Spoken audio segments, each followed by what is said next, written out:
Daewoo. Thank you.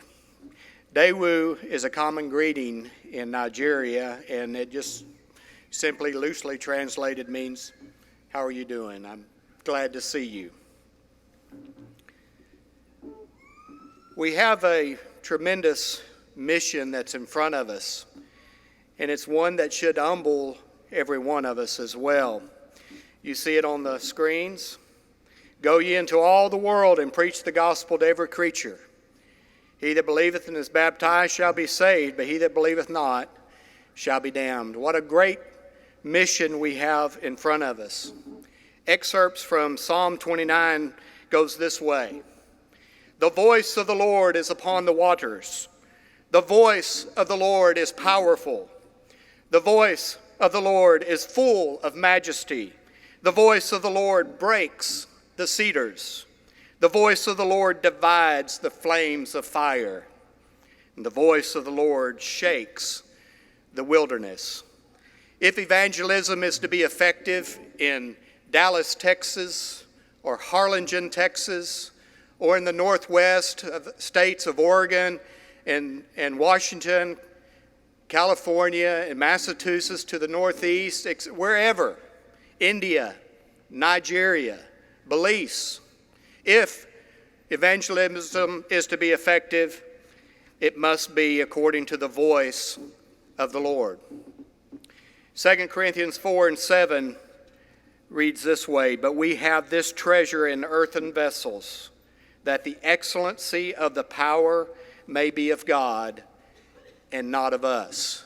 When we think about this great responsibility that we have to go into all the world, and the strength and the might and the power of the voice of the Lord that we read about in Psalm 29, we should be very humbled that the God of heaven, our Creator, has placed the responsibility in earthen vessels. He formed us from the dust of the ground and breathed into our nostrils the breath of life, and man became a living soul.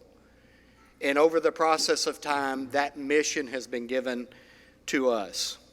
It should be a very humbling thing for us. Thank you for the opportunity to speak to you about the great country of Nigeria and the work that we are doing there. You would see the 2017 Nigeria trip team. We left the soil of the United States on April 20th and touched down back in America on May the 6th. And on this trip was Michael McCorkle, Alan Monk, Ray Cook, and myself. Sean Zebach and I recently joined Ty Fleming, Ray Cook, and Michael McCorkle in managing the day-to-day aspects of the Nigeria work. I think I may be the only one brave enough to wear this outfit, and maybe why I was asked to speak today.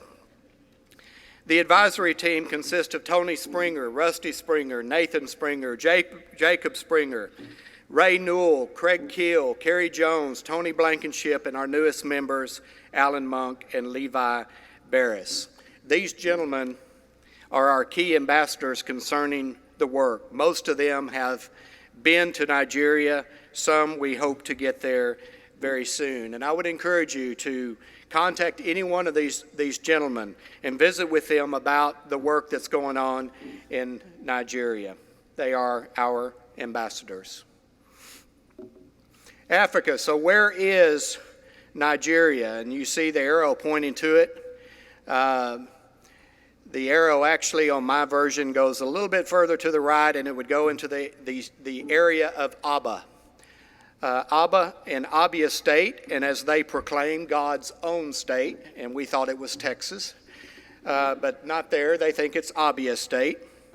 We normally go in and out of Port Harcourt, stay overnight in a hotel there, and then transport to Abba during the daytime. But we base our operations out of Abba and Abia State, and that's where we drive and go out into the villages. A couple of things that I want to point out about the statistics that are here is the circle that Craig had on his map is roughly the size of Nigeria as well. And in this, we have approaching 200 million people. The latest stats that I was able to pull up, it is now the 7th largest or most populated country in the world. Notice the lifespan, 47 years old. The median age is 19. We had 5 preachers pass away since last year's annual update. And so part of our urgency in looking at the work and evaluating the work in Nigeria is the need for leadership. It's the need to develop channels and pathways with the young men and prepare them in leadership, giving them leadership responsibilities and roles, and learning to teach, learning to lead, and becoming part of their advisory team and eventually part of their leadership team as well. All of our leadership team is well, I think one is still in his 50s, the others are in the 60s and 70s, and most of our advisors are in that age. So it is something that is very important to us to do. Life is hard, and Brother Tim mentioned that. It's very hard in Nigeria. There's poverty like I've never seen anywhere, and there's disease. There's corruption in the government. There's ridiculous regulations, yet in all of this, and a lot of that impacts the life expectancy, no doubt, and the stress level and those sorts of things. Put yourself in that situation for a moment.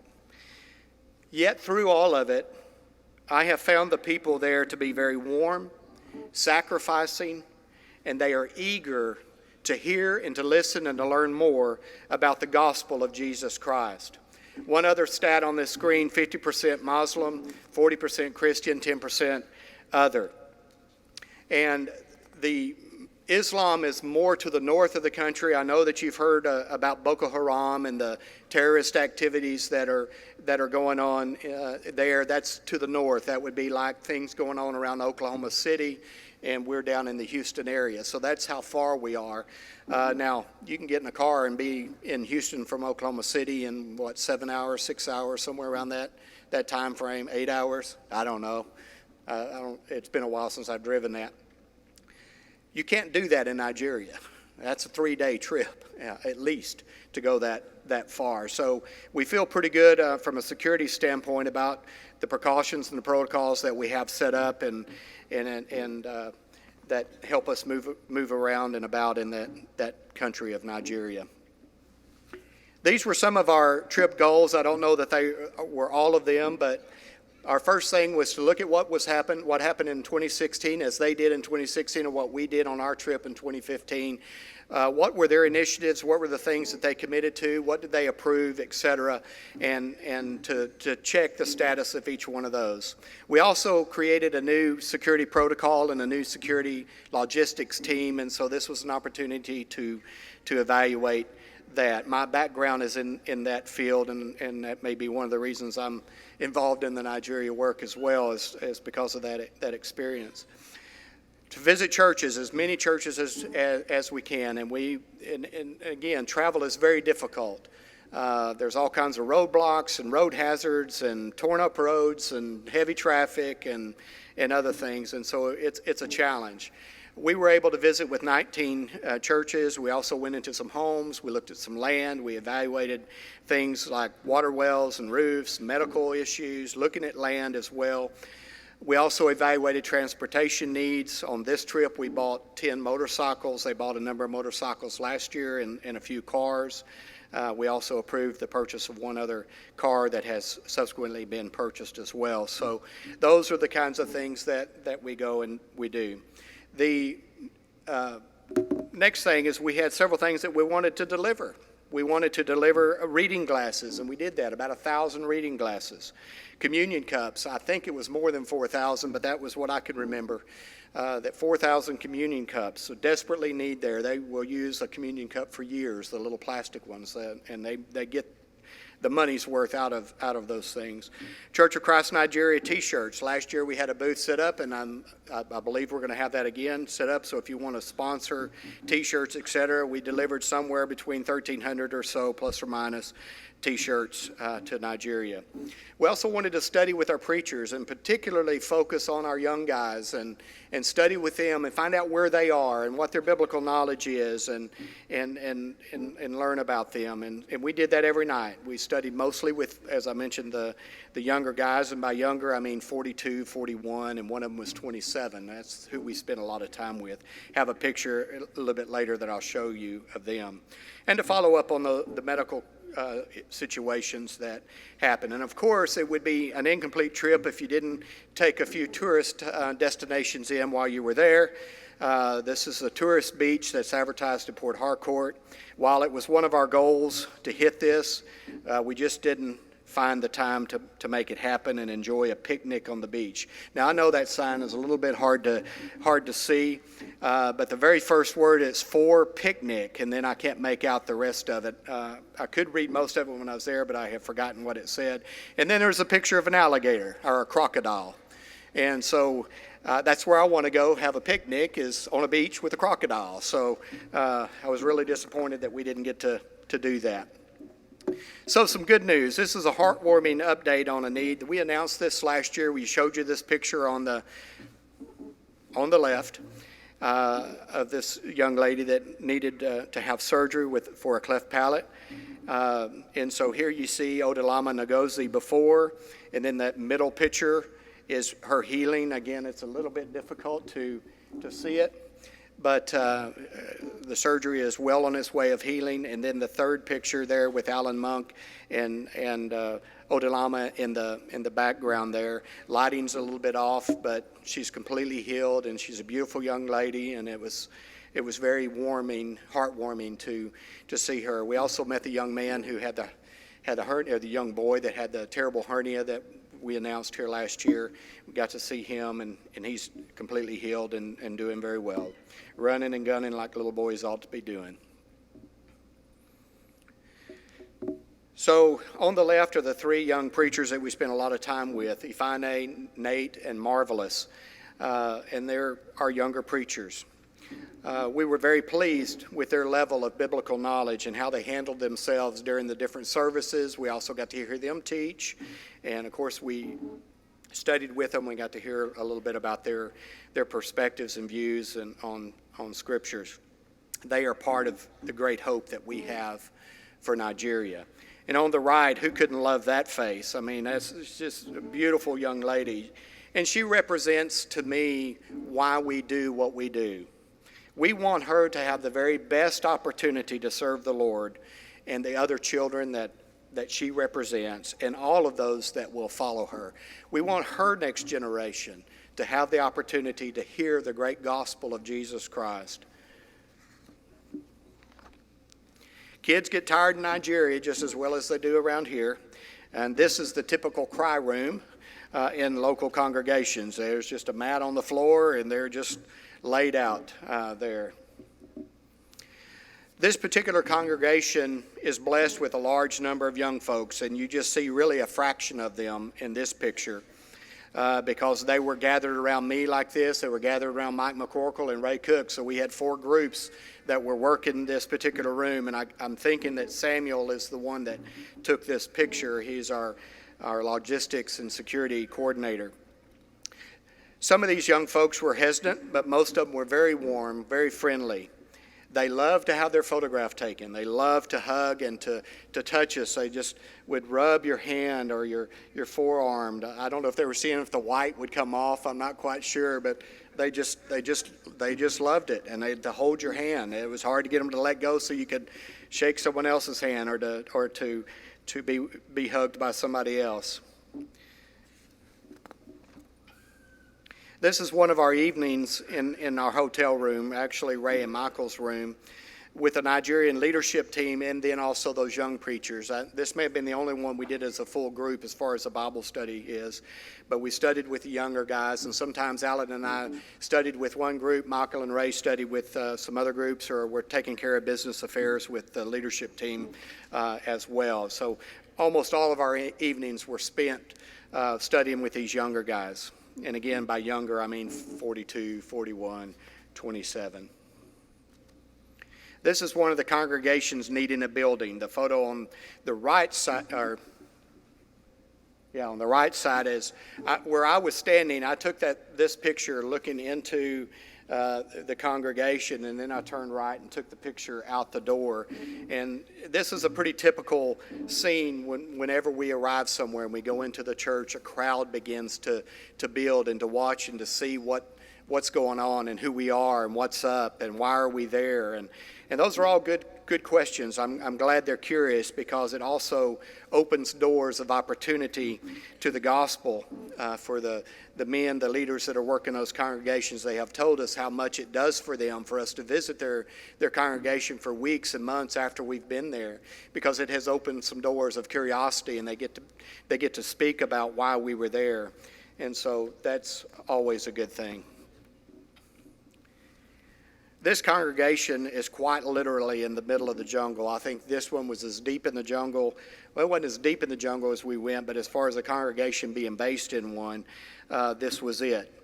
They have land, but they need a building. We worshiped in the tented area in the background, and you can see, I think, all four of us there. Can you see who the Americans are?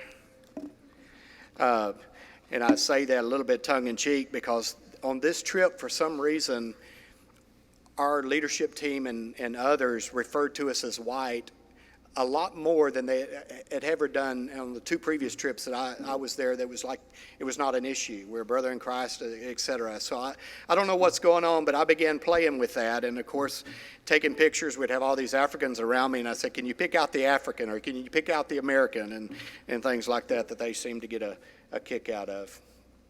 And of course, you saw the Church of Christ Nigeria shirts that we were delivered. This was a dream come true for me, to sing in a quartet.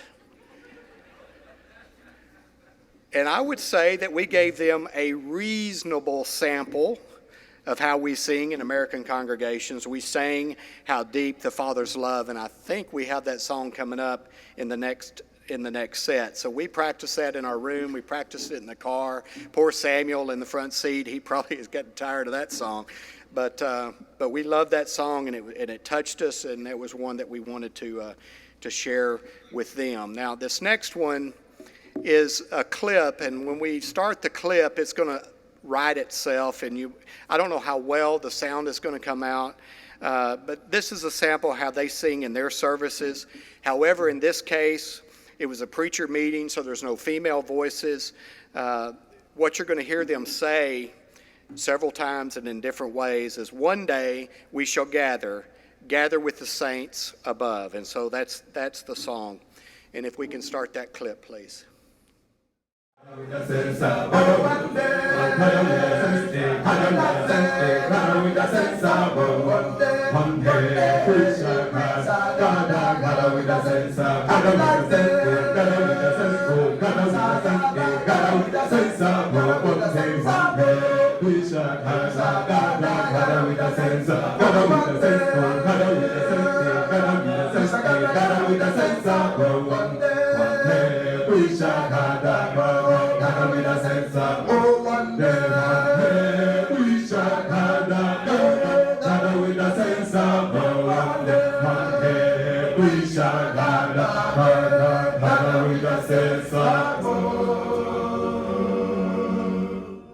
So it's very common for them to have the song leader with the microphone, and if the church is really blessed, they might have two or three other microphones that get spread around, or in this case, they kind of had two song leaders doing the deal that you saw, and it's wonderful to see it. The congregational singing there is very passionate.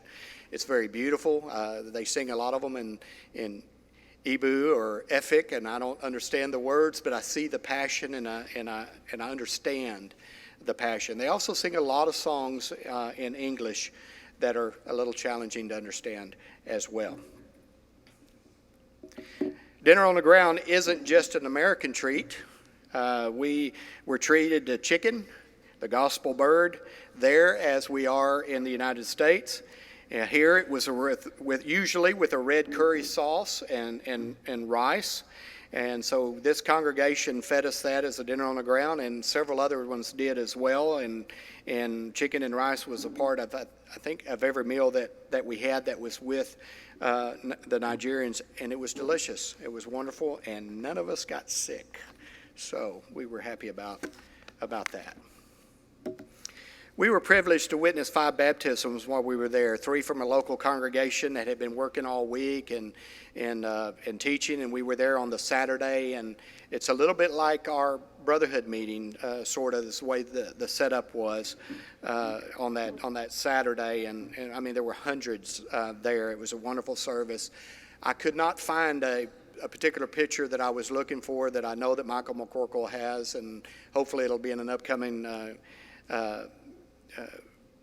Nigerian newsletter, a Good News Nigeria newsletter. But people were peeking in the windows just to be able to see, and it was just wonderful. On the side, on the back, there were people everywhere. It was just a wonderful time. And so there was 3 baptisms that day, and so we got to go down to the river and watch those. Then we had 2 of our drivers that Samuel had encouraged, and Samuel obeyed the gospel last year, and you'll read about that in the Good News Nigeria newsletter.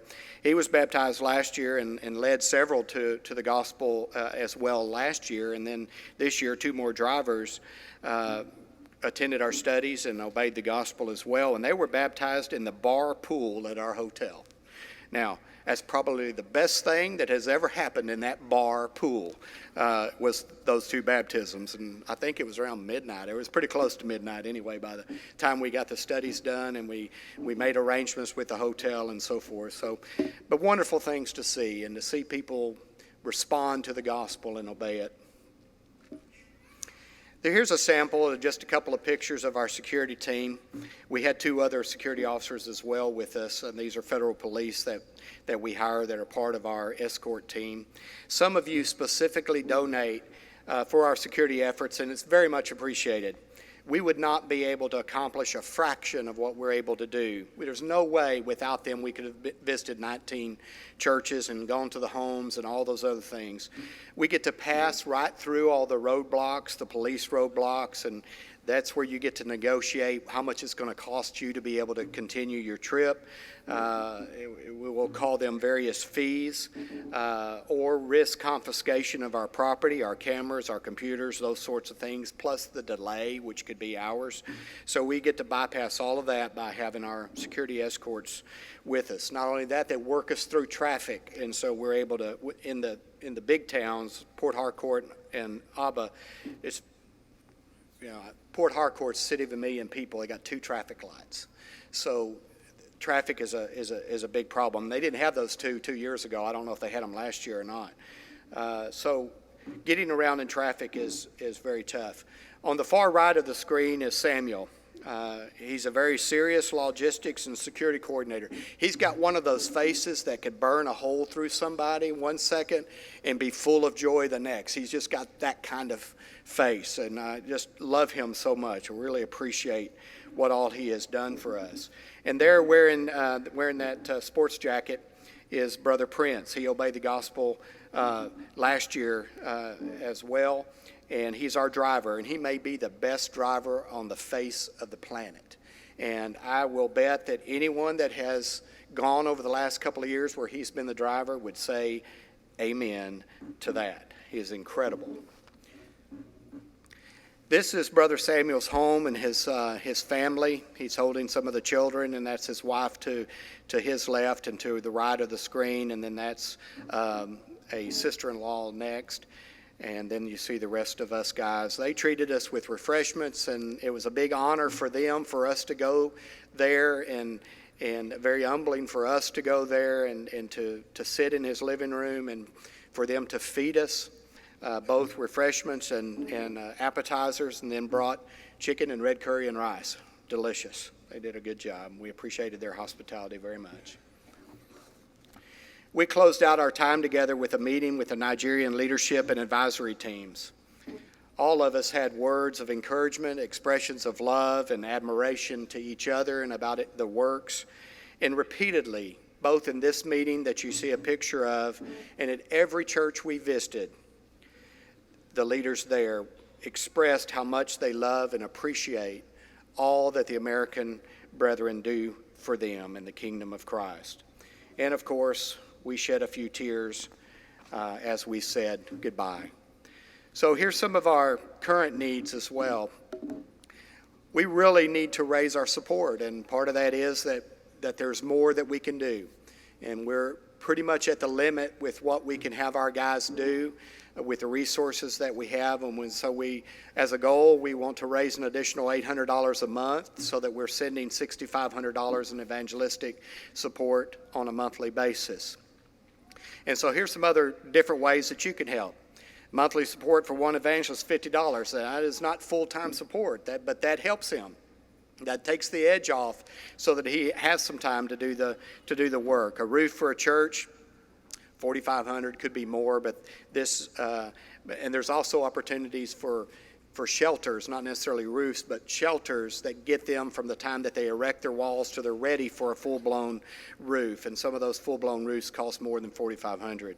Transportation, of course, motorcycles, cars, those sorts of things. Those are the ranges that we're able to do something. So your $10 donation can be put with others and raised to help with the transportation there. Bibles cost $7 to $9. Benevolence could be anything, really. I mean, it's, we authorize several surgeries as they did last year that we just gave you the follow-up on. This year, one of our young preachers about a year ago had a motorcycle accident, and he was burned on the side of his face and his shoulder. We authorized and gave some funds for the initial evaluation and some initial medical care. His ear has terribly infected, and it's huge. And I should have put a picture here so you could see it. But maybe even worse than the ear is the burns that he has here. It kind of melted stuff together, and he can't get his arm up, more than this high. And so the mobility of that arm is really impacting his ability to help support himself in addition to what we give him as a stipend. Dig a well for $2,500. You can sponsor a gift suitcase. Each of us try to take a third suitcase with us, and a lot of times that third suitcase is going to cost $100 or $200, and we might have $50 worth, well, more than $50 because we got a lot of glasses. But we fill those bags with reading glasses, communion cups. In the past, we've taken children's clothes and other things like that. This last go-round, we just felt like the reading glasses were more important. That can impact and really change someone's life, and those glasses cost $1 a piece. You can help with upcoming trip costs. We'll be planning a trip for next spring. So anything that you can do towards that would be appreciated. Reading glasses, $1. If you got $1, that will help someone to read. We get all the varieties of strengths of those reading glasses. And it just helps with the reading. We don't have the ability right now to be able to get prescription glasses that help them in other aspects of their life. And prayer, priceless. It doesn't cost you anything, but it's priceless. We need your prayers. We seek your prayers very much. So we're going to have a table out in the foyer that'll have information on it. I encourage you to do that. Shirt sponsorships, buy shirts, sponsor some that we can take back with us, or just ask how you can help. Sign up for the Good News Nigeria, our newsletter. That'll give you information as well. And my final slide, and if you want to pull out a cell phone, take a picture of that, not so much for me, but maybe for that little girl there and the information, the phone number, etc. But let me close with this thought or this challenge, this question for you, and it's what awaits this young lady here? What is she looking at in the next few years? Nigeria is full of fraudulent, corrupt Christian churches. They're pyramid scams. They're Ponzi scams. And they're all over the place. And when I mean all over the place, I mean every 100 feet or 200 feet in the cities, and they're out in the bushes as well, and they all pay memberships that go up the ladder, up the pyramid, and those sorts of things. And they're teaching false hopes and prosperity type gospel and those kinds of things that just leave people destitute and without hope. And they go to another church and they get ripped off at that church. They go to another church, they get ripped off at that church. And they're looking for faith. They're looking for God. They're looking for Jesus Christ. But they continue to find over and over and over again people that abuse them and take advantage of them and essentially steal their money. So that's what she's got to look forward to right now. Islam. On this last trip, I saw more mosques and more people dressed in the Muslim attire than I saw on the previous trips. And it's anecdotal. I don't know if it's really increasing, but it's more visible. And so it's a concern for me when you have all of these churches that in the name of Christ are destroying people's lives, and Islam comes in and maybe offers them a different kind of hope, a different kind of future.